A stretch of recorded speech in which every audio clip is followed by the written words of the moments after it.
It's like another kind of Quan, you know. So it's like freedom's free, but it costs you everything. It's like what?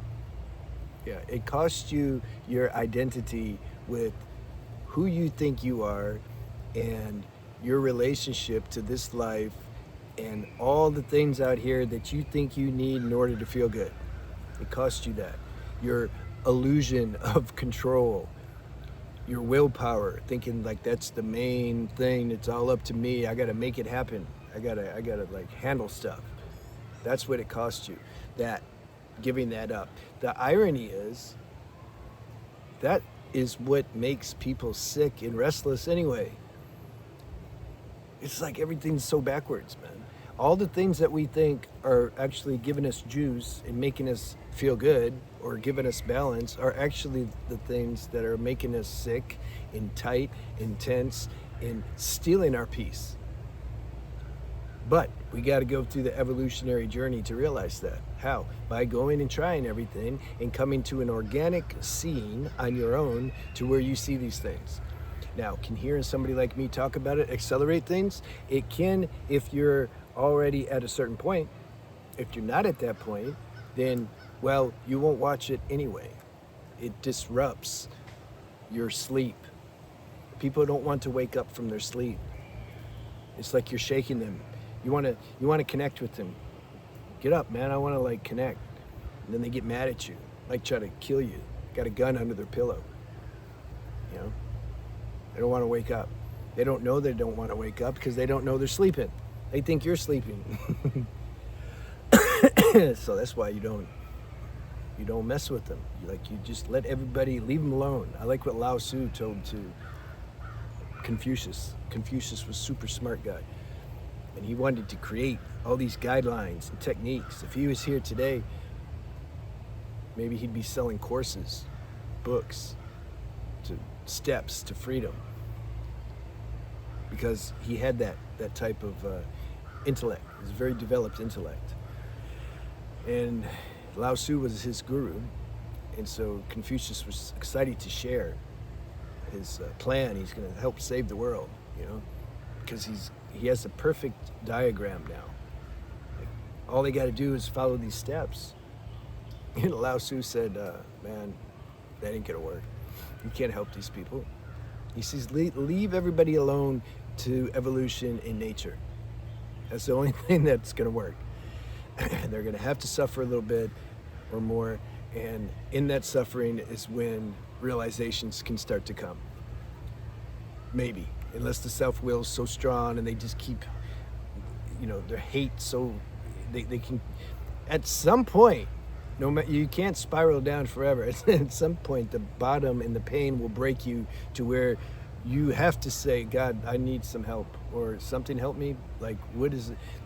There'll be some organic humility and surrender in you. Because it's coded. It's God's game. He's coded it like that. You can't like buck the script, even though the mind says you can.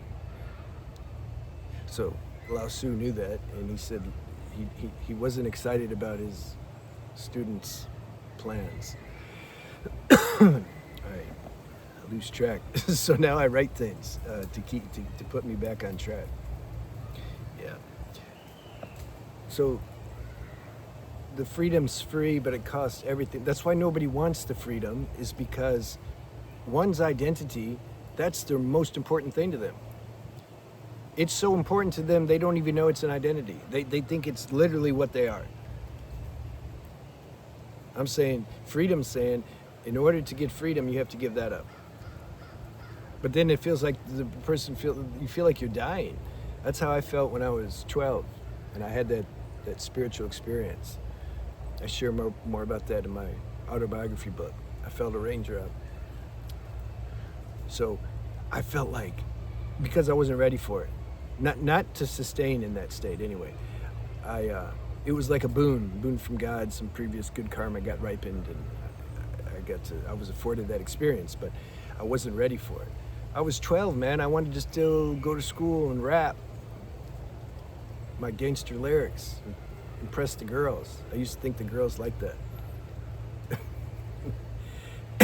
and get into fights. I'd want to get into a fight if a girl was watching, because then she'd be like, wow, he's badass. The ignorance we got to go through for a while is funny. It's funny later. So I couldn't give all that up. It threatened my core fabric of existence. It scared me. I didn't, this is why people don't want to give that up.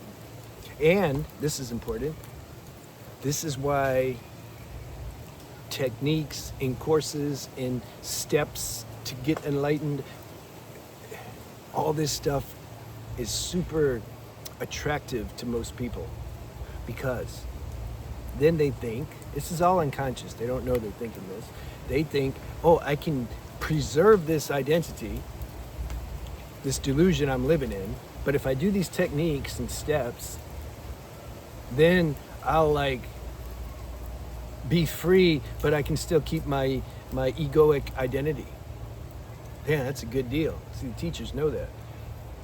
So then you go pay them a couple $100, they might teach you some kriyas or some special mudras to do, and then don't work. But there's so many people that want to do it that it's not like they all get around and tell each other, like, wait a minute, it don't work. No, you know what, the people that it don't work for, they're on to the next thing. I had a friend, if you want to call it that, he was like 76, 77 when I was in Ecuador. Because I was thinking, because we only could relate from our experience. And I was thinking, when you're getting older, 70s, 80s, 60s, haven't you tried enough things to know that there's not going to be some miracle external solution that's going to just unify your being and give you peace? Don't you know that? He didn't know that. Because every month or so, he'd see me down the street. It was a small town. And he'd say, yeah, what's happening now? And he'd tell me about the latest new invention. The last thing was some meditation thing you put on your head. And it stimulates the areas, hypothalamus and pituitary. And then you can have deep meditations and come into enlightenment. He's like, you want to try it? I'm like, no, man, I'm good, though.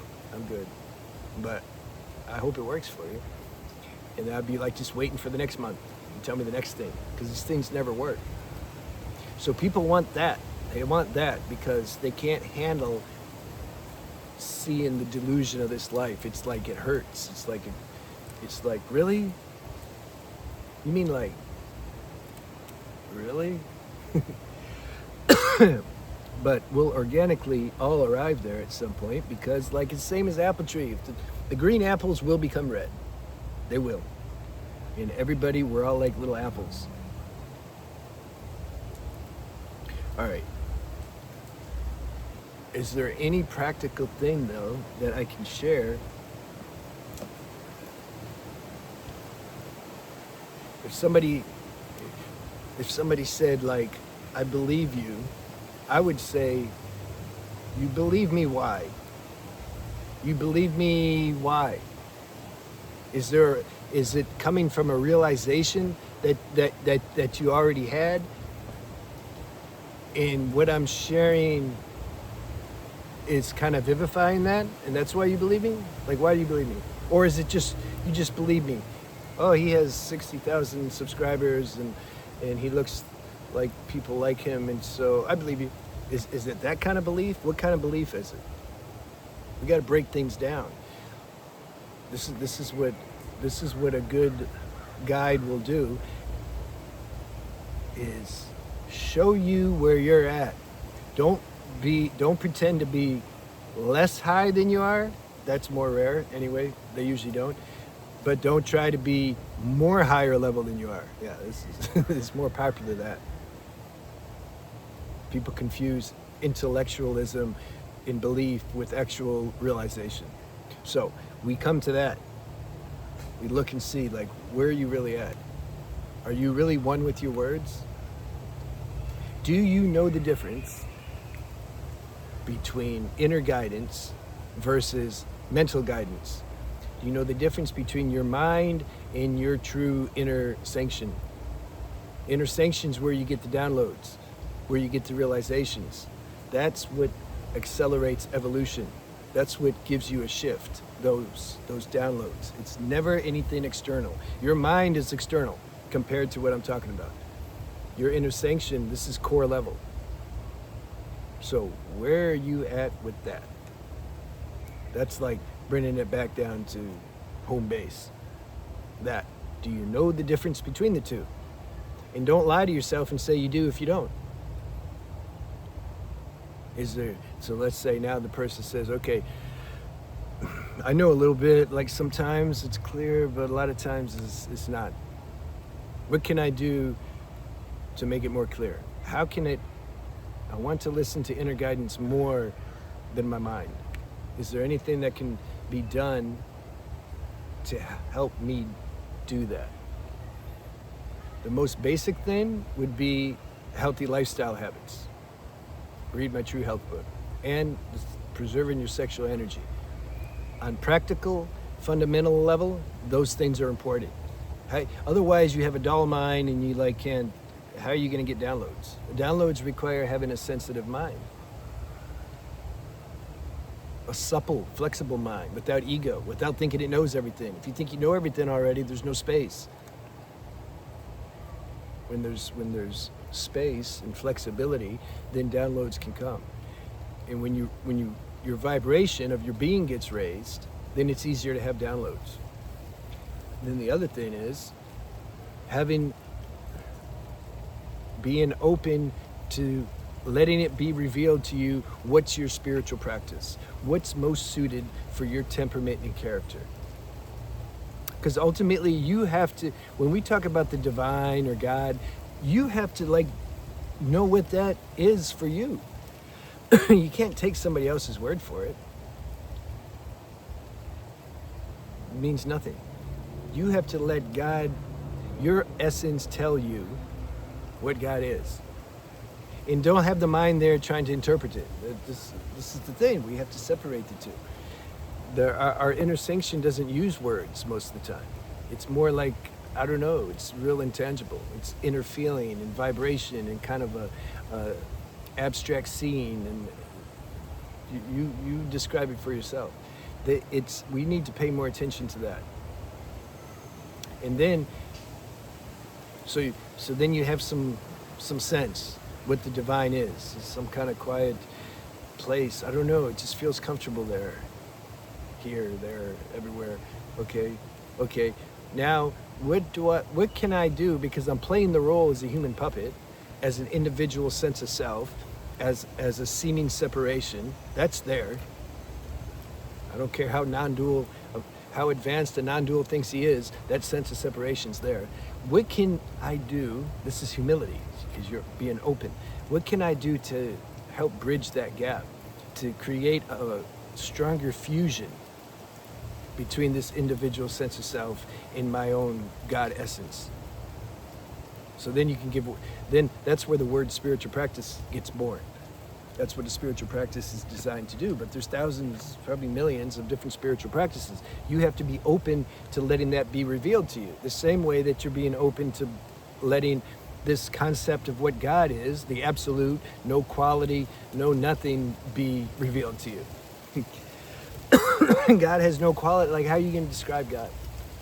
It's all just talk. So the talk's not important. It's more of a sense, an inner sense of what this divine is. And then the next step, it will be revealed to you how to connect with that. It can be meditation, it can be listening to bhajans. I used to like to listen to bhajans and do some asanas at the same time. I liked it. It can be looking at a form that God has taken, present or past. I like looking at Ananda Ma's picture. Those who have done satsang groups always see it in the back, or who've done private sessions with me. That's my spot. She helps me. She has that energy. I connect with her though. Somebody else may not connect with her. They may connect with Yogananda more, or Ramakrishna, or Jesus, or Krishna. Or there's no standard. There's no this is the only way. you'll come to see that's dogma, that's limitation, that's flexibility. I mean, inflexibility. When you get deeper downloads, you realize God's all inclusive. He's not exclusive. So many paths back to the source, because there's so many different temperaments and characters and levels of consciousness and different karmic situations. It's not just one.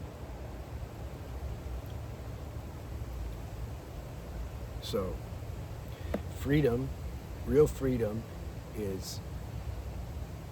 starts to get born more through you, express more through you when you start listening to inner guidance versus the mind. And then the results, or the gifts, so that's the thing. The gifts aren't those who are doing it for money. Even those who are doing it for money and for material, they don't know they're doing it like that most of the time. In India, they have puja, where they do their worship every morning and shake the thing and burn the incense. And I realized when I was there, they're like doing it for their business or to make money, or doing it to try to get long-lasting health or to look good or whatever. I saw that in this church I went to that I shared about the other day. When it came time to doing prayer, asking prayers, like everybody was asking from some material perspective. That's not going to work. It could if it's your good karma and expresses through that way, but it's not. It's just because that was meant to happen anyway. You'll find there's no power in that kind of prayer when you're praying for superficial things, material things. Jeez, I can't remember. Okay, so the gifts, you're not going to get, when you start to get more aligned inside, you're not going to get something external. You might, that's secondary. That's like a bonus. It's like you don't even care. That's not the thing. What's going to happen though, you're going to be less heavy. That's the thing. The weight's gone. You start to realize how much weight you were carrying by being so identified with this external world and trying to be a player in it and get this and achieve that and work towards that and this and that and take care of that and maintain that. It's like so much work, man. I know, I did it for years. And then I saw through it, thank God. I'm wondering what would have happened if I saw through it from like 10 years old or something. Where would I be then? Yeah, but we have to get dipped into a little delusion. Like nobody's exempt from that, even the avatars, even the great Lahiri Mahashaya. He didn't really have that major shift until he was like 30. He had a goal. Those who read the autobiography of a yogi know. He had a subtle desire. He wanted to be in a gold palace, everything made out of gold. Gold table and gold bed and gold wife and everything gold. So then he met his master Babaji and they connected, and Babaji, because Lahiri Mahashaya was ready, it's not just Babaji's so great and he can do anything. No, you have to be ready. You have to, God's doing it. Him and Babaji ended up on the causal plane, causal level. And then on the causal level, you can manifest all this just through direct, immediate thought. It manifests. Physical plane, it takes time. You plant a seed, you have to wait for it to grow. Causal level, it's just you think it, boom, it's there. So he took Lahiri Mahashaya to this plane and manifested the gold palace. And Lahiri Mahashaya is walking around, wow. And then like a minute later, he's like, okay, yeah, I'm bored. This doesn't do it. He burned that desire out. So when this is like the purpose of our first part of our life, to burn these desires out, so that then we can come in. We realize organically the importance of simplicity. You get all this stuff, and then you just let it go. Both is necessary for a lot of people, and then you just kind of, you're like, God, this is where it's at. Good, okay, just chilling. I'm happy for no reason. That's a good deal. Okay, that's freedom. So you don't get something external. You get something way higher than that. And then you can still, if you get things external, it's fine. But it's not a big deal. You don't place importance on that anymore because you found something that like supersedes all that. Like you can't, if you're a guy and you found a really good match with a girlfriend, or wife, and you're with her in public, it doesn't matter who walks by. Supermodels and actresses and this and that. You just kind of like, you appreciate them, but like you're satisfied. You're good. Yeah, I'll see you.